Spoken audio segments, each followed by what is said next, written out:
y'umwaka abagabo bose uko umwaka utashye abagabo bose bajye bagenda bajya imbere y'Imana ngo kandi bakaza imbokoboko z'ibitambo mu kwangiza no kwica no gusesera mu kwezi kwa 12. Yego. Ariyo mpamvu aya masengesho ngiye gushyiraho agiye ku cyo twita special. Ubwo ni umwihariko. Umuki? Umwihariko. Uyu mwihariko ntabwo ari ugupfukama ngo tugusengere gusa. Ugomba nawe kugira icyo utanga kugira ngo urinde bazagutangaho bya bitabo. Yego. Cyane cyane abagore batwite, cyane cyane abantu bafite ubukwe, cyane cyane abantu bafite ingendo. None se byo ko Imana yamwe ngo nimpagare ku rugendo nari mfite. Ihimota ndashaka gusobanura ibintu. Kurota uguruka. Warangiza ukagera ukajya usimbuka. Ku buryo umuntu ugukurikira dushobora gushyikira. Iyo ni inzozi n'ikubwira ngo ari business yawe, ari wowe ubwawe, ari ibyo ukora n'abawe n'ibyo ugiye kuzakora. Nta murozi n'uyu, nta n'umuntu wakwiba inyenyeri, nta n'umuntu wagira ikintu akora. Nubwo uko yagira kose urarinzwe, Imana iri mu ruhande rwawe. Ntabwo kubita mbangwa ku note yatugendanye. Icya kabiri ni ukurota inzoka. Uyirukankana. Inzoka, injangwe y'umweru cyangwa ibikoko biryana biguhunga. Ibikoko biryana ubwo by'inyamaswa z'inka. Harimo intare, harimo ingwe, bya bikoko by'inkazi byose. Rega niba n'ibintu n'umuka, musa no gutera amarara gutera inshinge. Azi ko yamara, uzi ko biba ikintu kirya abantu benshi ku isi kandi kica abantu benshi. Yego. Haba abantu bagiye bamenya buri abantu ubu wica ntungana nabi intare yica. Mubone wowe wica abantu benshi.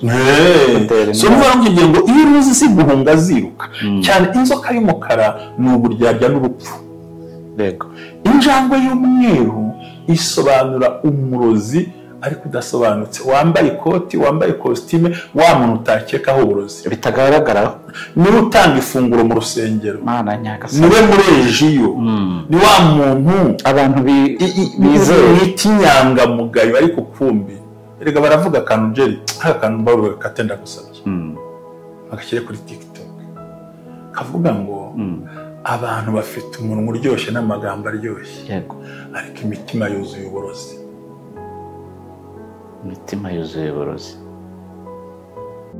Hallelujah, hallelujah, hallelujah, hallelujah.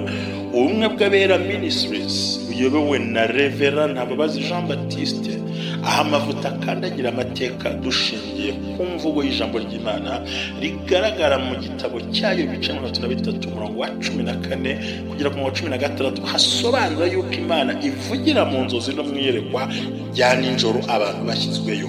Bityo abaho umugambi wo gusobanura kugira ngo udatesha agaciro inzozi zawe. Inzozi zawe nizo wowe.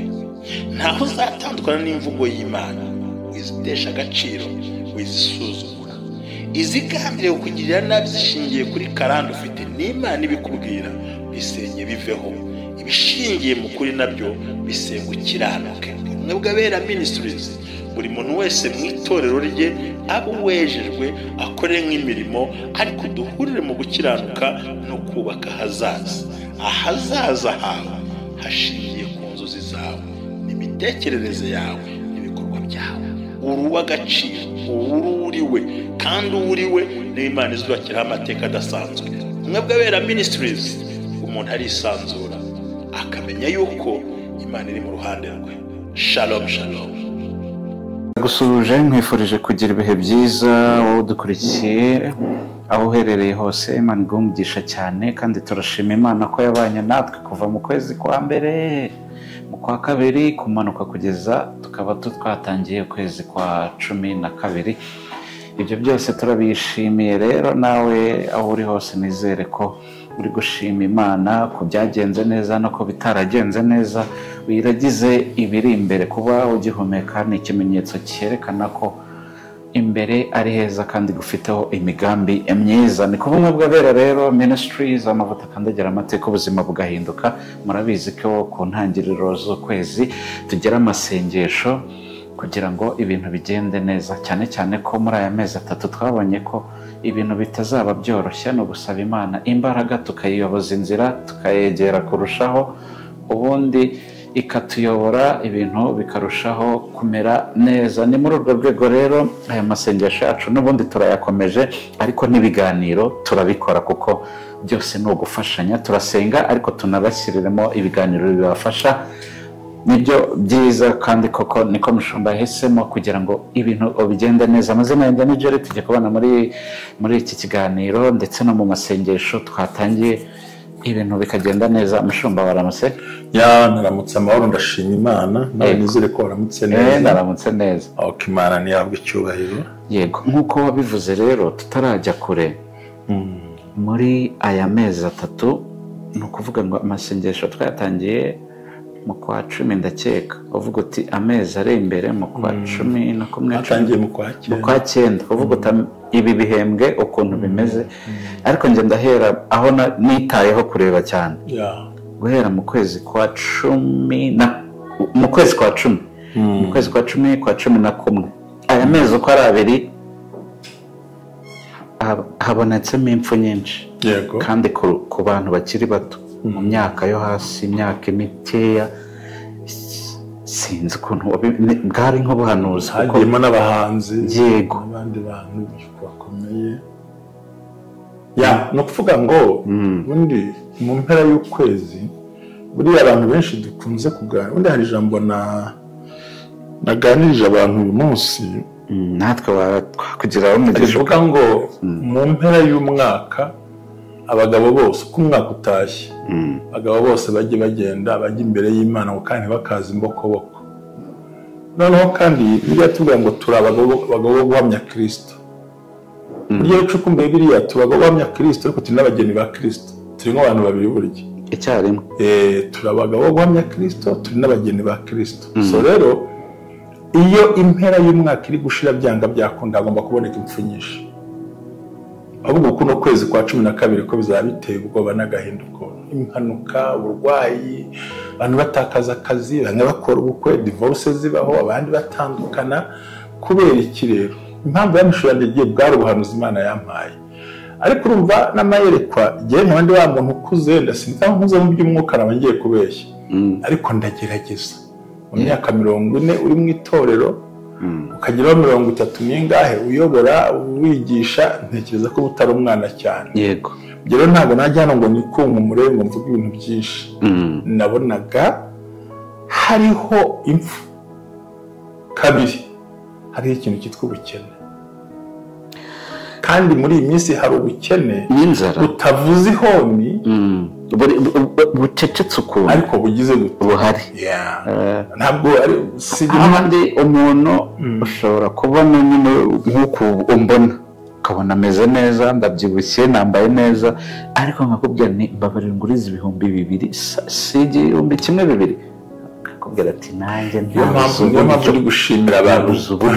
Niyo mpamvu ndi gushimira abantu benshi bakurikira Umwuga Wera Ministries bamaze kumenya ko nayo ibiri byagira akamaro. Umukuru w'umugabo ati jyewe nshaka kugaburira 2 ndabibonye. Yego. Ndati naje hamwe ati ahari ndamushuhuje, ni umutara ariko simvuga aho aherereye. Yego. Ndamushuhuje ari ni umuhinzi, ndamushuhuje ari yizi. Nawe rero amagambo atari ko hajya 5 bya marike ati ni byinshi, nibinyohereza. None harabimpereza ikibazo na madame tuyahende ushonje. Amugura umuntu ngo biranga. Noneho ngewe ngira gutya nihamagarira umuntu. Yego. Kandi nzi ko afite akazi, nzi ko akora, nzi ko ahembwa, yewe afite n'imodoka. Njyewe narindi kuva mu kabanza mbirangiza. Yego. Ndamuhamagara amakuru meza atari ko ati ni kuri, ati uzi ko hari umusozi uhagararaho inzara ikaba yo kwiciraho. Ese umusozi umeze gute? Ati mfite imodoka ndi iwanjye ntakodesha. Ariko ubu nta n'isukari mu rugo guha abana, wenda bizi ntiwamvamo.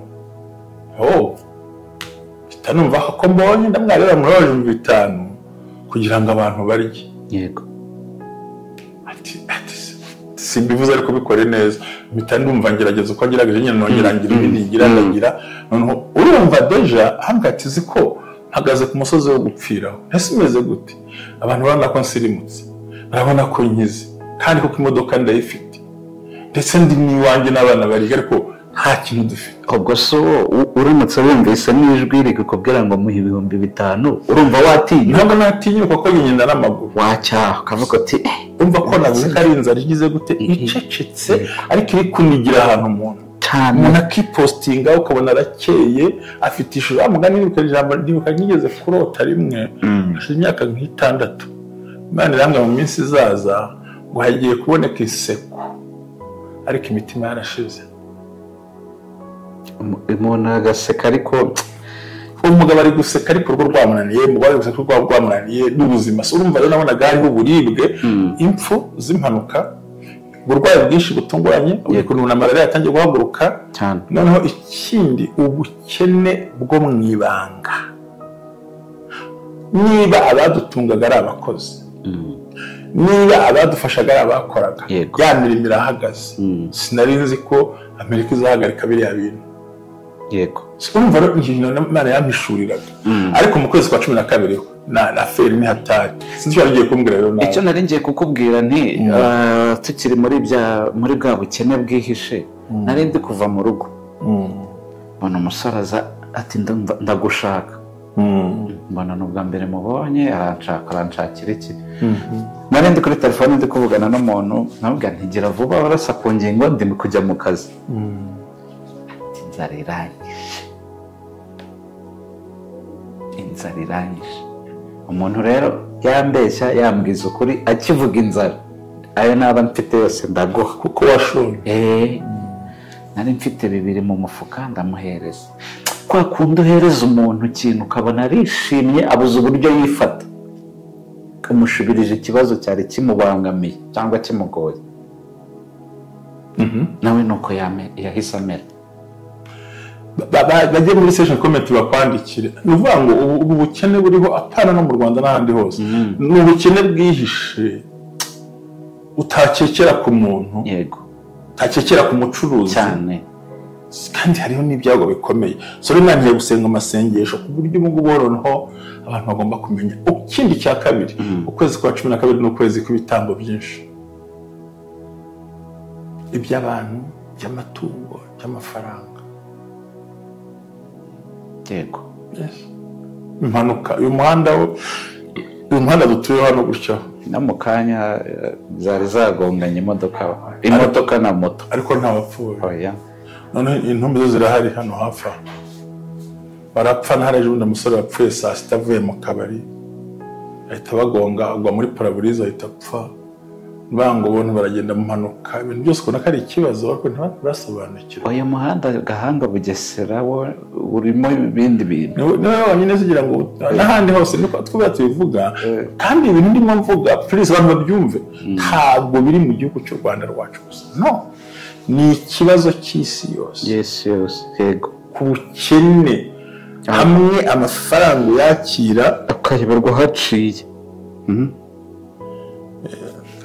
Korona gusobanura ukwezi kwa 12 ni ukwezi amabanke abakeneye gukora raporo iyo mwaka wose. Bivuze ngo abatezwa cyane n'abatabayihutisha kugira ngo raporo irangire. Ni ibintu biba biteye ubwoba ku buryo bwose habaho ubukene n'igihombo n'izindi mbaraga ziteye ubwoba. Yego. Noneho shyiraho ni ukwezi kw'ibitambo. Buriya ntabwo ngenda gusobanurira abantu Noheli ariko abantu banyumve neza. Nzi ko bankurikira. Yesu ntabwo yavutse ku itariki 25 z'ukwa 12. Kandi ari umukristo. Ndi umukristo ntabwo ariho Yesu yavutse. Ntabwo ari pasiteri. Ndi na pasiteri ahubwo mbisobanura. Ni umusaba abantu bafashe bagereranya. Ubwo impamvu mba nshyizeho ibyo bintu bibiri no kugira ngo abantu basobanukirwe. Ariko kureba tutuganira ku nzozi. Yego. Zivuga ko umurozi n'abaganga ba Kinyarwanda bagutinya.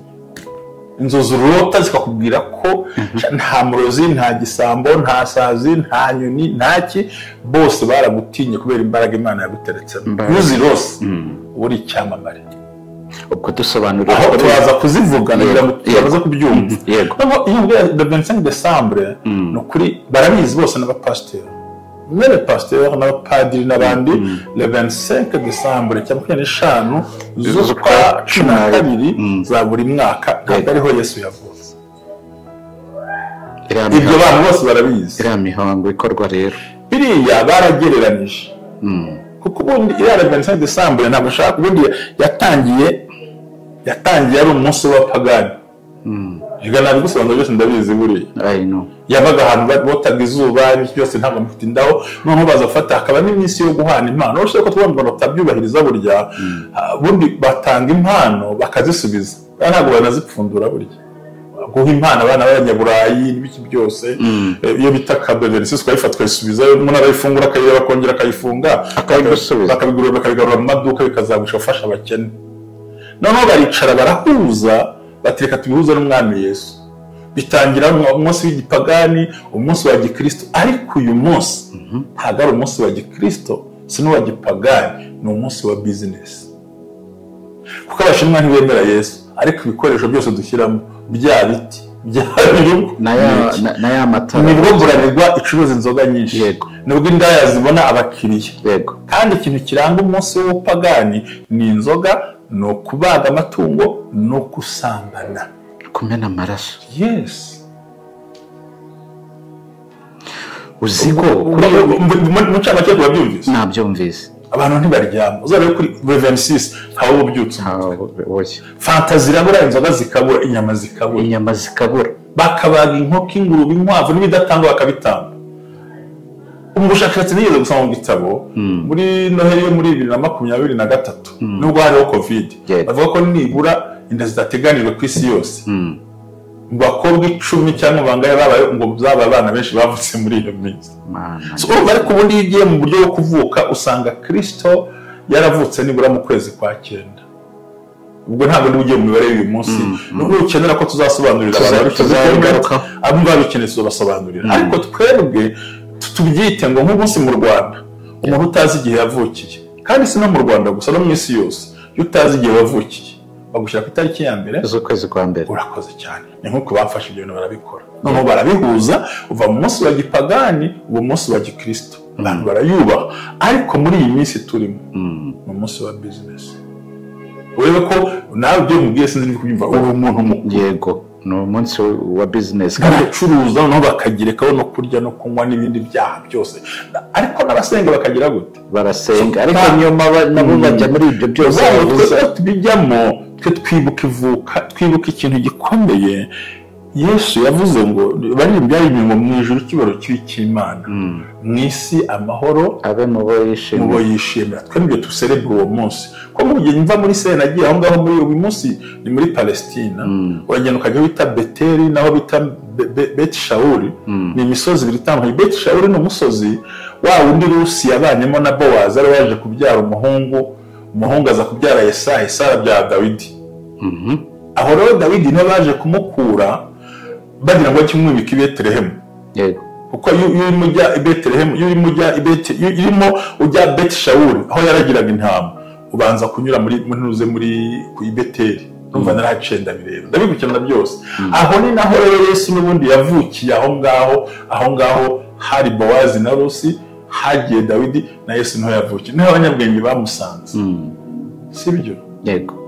Kandi bigira ngo baje uwo munsi yavutse. Oya, ahubwo yaje mu gihe bamaze igihe kirekire batambika. Yego. Ngayo ngukorero ngibyo ibintu nakubwiraga.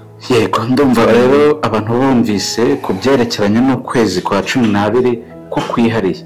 Ariko ntabwo tukuvuze neza. Ko ibya Noheli tuzabiganiraho n'ubwo bishaka. Ariko ndashaka kwivugira imbaraga z'ibitambo mu kwangiza no kwica no gusesera mu kwezi kwa 12. Yego. Ariyo mpamvu aya masengesho ngiye gushyiraho agiye kuri cyo twita special. Ubwo ni umwihariko. Umuki? Umwihariko. Uyu mwihariko ntabwo ari ugupfukama ngo tugusengere gusa. Ugomba nawe kugira icyo utanga kugira ngo urinde bazagutangaho bya bitabo. Yego. Cyane abagore batwite, cyane abantu bafite ubukwe, cyane abantu bafite ingendo. None se byo ko Imana yamwe ngo nimpagare ku rugendo nari mfite. Kandi n'itike y'indege bari bayohereje. Yego, ndibuka ko hari ahantu wari kuzajya. None byarahagaze n'itike y'indege ndanyanyitse bakubira yimura bakayipostpone n'ibindi. So mva mu kwezi kubi abantu batakazamo akazi ko kurihariye noneho kandi bifatanije na bwa bukene bwihishe noneho byagera muri iyi minsi byo ntibisanzwe no mu misengere bigomba kuba bidasanzwe. rega kera wasabaga n'umuntu amafaranga akagira isoni yo kuyakwima kuko mu ikofa rimwe yego none umunsi ayatwara mu muyaga yego transaction yajya guhakana akibuka ipinda riri mu ikofi ati ni makana umunsi ari muri telefone urayakuza kuko umuntu yaravugaga ati dore rwose reba no mu mifuka noneho tugiye kwinjira amafaranga ya ntaki ifaranga ry'ikoranabuhanga yego ninde uzariguhabwa so kuvuga ngo tugeze mu gihe kwikunda nubwo bamaze baserebura uzi ko n'abandi bantu bakora babika amafaranga yo kuzarya kuri Noheli ibyo gusa ubazi inkoko zipfa so rero niyo mpamvu amasengesho agomba kuba ari special kugira ngo ugire imbaraga bizagusaba gusenga nayo kuzirikanisha mu gitambo kandi ni nabwo karande zigira imbaraga. Ikindi cya gatatu ku bantu bazi ubwenge ajye baryama ku manywa nijoro basenga ubugiye abanyeneye bashake buri joro ku manywa no kuryama ntacyo nakuvugisha kuko abadayimoni bagiye gukora ama operation y'akazi no kumera nk'agacurama bakaryama ku manywa nijoro kakarara abadayimoni basaze so rero twihuta cyane tujye mu rwego numva akwiye ko karanamfashe none sinzi ko byagenze nani muvuga rero tumaze gusobanura ibyaha babyumvise reka tubajye mideni cyangwa turaribajyamo bitewe nuko banditse muri comment yego batubwiye kubasobanurira Noheli neza nkicara nkayisesengura nkayikubwira noneho nkakubwiza ukuri guhari yego ariko uyiserebura ntimukamugaye utayiserebura ntimukayimugaye murabyumva yego nk'uko umuntu wavutse atagira itariki bamushyira itariki ya mbere byumvikana impamvu kinekirekana ko itariki ya mbere nuko rero byavuze ngo muhere ku mwana w'ukwezi k'umunsi umwe mugere ku myaka 2 umva ntabwo bihura so rero nagira ngo mu nzozi tugiye kubabwira ni inzozi urota zikwereka ko ari umurozi yego ari ab'ibinyenyeri ari abiba amasezerano ari abaroga amasezerano badashobora kugira ikintu bagutwara na buhoro yego inzozi nziza ntibashobora muri make ufite imbaraga zibaruta ubushobozi ubwo wambaye umurinda nkuba ni nk'inzu yambaye umurinda nkuba ntacyo bakora wambaye ikiri bararasa ntibikoreho yego urumva icyo bisobanura ni izi imbaraga z'ibintu no kuvuga rero ikintu cya mbere ihihota ndashaka gusobanura ibintu kurota uguruka warangiza ukajya hasi ukajya usimbuka ku buryo umuntu ugukurikira adashobora gushyikira iyo ni inzozi ikubwira ngo ari bizinesi yawe ari wowe ubwawe ari ibyo ukora n'abawe n'ibyo ugiye kuzakora nta murozi n'uyu nta n'umuntu wakwiba inyenyeri nta n'umuntu wagira ikintu akora nubwo uko yagira kose urarinzwe Imana iri mu ruhande rwawe ubona ko bita mbangwa ku minota yatugendanye. Icya kabiri ni ukurota inzoka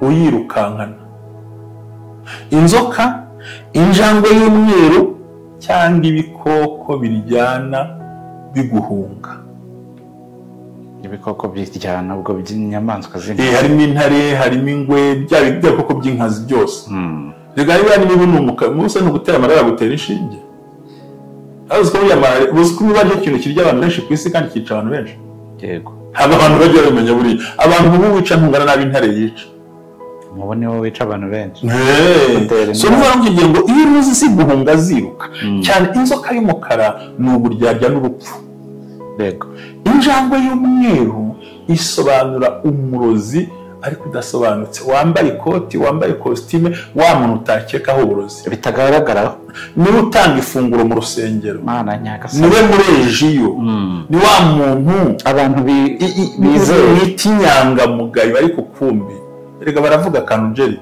akantu mbaruwe katenda gusabye agashyire kuri TikTok kavuga ngo abantu bafite umunwa uryoshye n'amagambo aryoshye yego ariko imitima yuzuye uburozi imitima yuzuye uburozi iyo bavuga wumva ari marayika ariko bapfundikiwe ni nk'inzoka yiyuburura uruhu ariko itiyuburuye mu bumara ubumara buracyari bwabo. Urakoze cyane. Rero injangwe y'umweru ishushanya umurozi ariko udashobora kuvumbura, kuko burya ari inzoka n'umurozi, n'injangwe n'umurozi. Yego. Noneho kuba ari umweru ni iki? Nk'uko naba mvuga ariko nkaba ndogesha ibintu bitanu: amagambo, guteranya, n'uburozi busanzwe.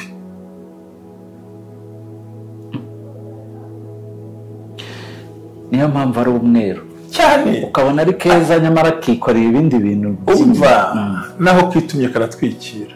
Kandi ntabwo injangwe ishobora kujya kwituma hanze, ijya nko mu bishyimbo byawe mu mutiba hariya, kandi ikakunda kujya mu mashuka. Ni akantu kipendekeza. Bisobanura ngo ni wa muntu ukugeraho ukubaza ubuzima bwawe bwose. Noneho n'ibikoko biryana, biravuze ngo uwo muntu ntashobora ko byaguhunze birirukanka. Ikindi cya gatatu, inzu ya gatatu, kurota utsinda abanzi bawe. Wabatsinda igitego, wabakubita ukabarwanya, bakwirukanka, mbega kubona batsindirwa imbere yawe, aho ukeka ko ari iki? Ari inshuti, abo uzi ko ari abanzi. Hari umuntu ubundi uzi ko biri kose isi yose izi ko muri inshuti, ariko wowe ukaba uzi neza uwo ari we, baramusobanukiwe. Kandi bene abo bantu b'abagome ntashobora kuvuga nabi imbere y'abantu benshi, akuvuga nabi imbere y'umuntu uzakugirira akamaro. Akantu kutakumvisa ariko ari mpfa nawe. No kuvuga ngenda byumva, no kuvuga ngo imbere y'abantu benshi akuvuga neza, ariko ikintu cyazakugeza ku iterambere cyangwa umuntu azi ko gufasha amaboko kujyana ku byiza, aho niho kupira kaneximira sasa. Urahakana gute? Urahakana gute? Abagabo bangaye bimisha abagore b'abakazi, ati ntimuzakamuhagaruke yicara. Yego. Aravuga ngo ntazakore kujya gushaka abagabo kandi we yirirwa mu bagore. Abanyumvira aka kantu karimo ubugome imbere y'abantu muri korari. Jerry ni mwiza, Jean Baptiste ni mwiza, ndamukunda cyane, yangiriye umumaro, mbega abantu bakumva banagukunze ko bakuvuze neza. Ariko yagera kufite idosiye yaguhindura ubuzima, n'akadeni banki bagiye kuguha wishyura ubugure, yumvise ko ari akakugendera akakutemera hitaka. Aba nibo barahari ngo nakubwiraga rero no banyumvise nakumvise. Inzozi ugutsinda umwanzi. Inzozi ya kane ni ukurota wambaye imyenda mishya cyangwa umwenda w'umweru. Imyenda mishya cyangwa umwenda w'umweru, kuvuga ngo iyo tuvuga imyenda mishya ni imyenda iguzwe, apana second hand, apana second cyangwa yindi yambaye n'abanyaburayi, atari caguwa, ni umwenda mushya. Yego. Hakaba no kuwambara umwenda w'umweru. Ni ukuvuga ngo uko bakora kose, nk'uko bigaragara mu ijambo ry'Imana, rigaragara mu gitabo ngo nuko marayika abwira Satani ngo umwami Imana guhane uyu Yoshua akuye mu mushimu, akuye mu muriro, ahubwo bamwambura iyo myenda ishaje niba yimuciriyeho, bamwambika ikanzu nziza imbere yawe. Yego. Umweru no kubatagukoraho. Inzozi yindi ya gatanu, kurota wicaye ku meza. Ntabwo ari ku meza kwa, kurota wicaye imbere y'ameza, ari ibyo kurya by'amoko yose kandi byinshi kandi bikwiriye, kandi warangiza ukicayemo ukabona wa wundi ukwanga, wa wundi utakwemera, wa wundi utakuvuga, gusa ntubirye ariko ubyicaye ubiri imbere. Biravuze ngo umurozi yananiwe ku buzima bwawe. Ngizi inzozi nke muri zimwe zishoboka ko umwanzi, umugome, umurozi nta jambo bagufiteho. Yego. Biragusaba iki rero hano hantu? N'ibintu bitatu. We kwivanga n'abantu, gira amasengesho wihariye yawe bwite. Gatatu, ceceka inzozi zawe. Kane, jya umenya guturira ijwi ryiza ry'Imana ku buzima bwawe. Gatanu, ujye ufasha abakene mu buryo bwose. Gatandatu, wirinde kwiteranya n'Imana ukora ibyaha. Imana ibaha umugisha. Murakoze cyane. Sawa.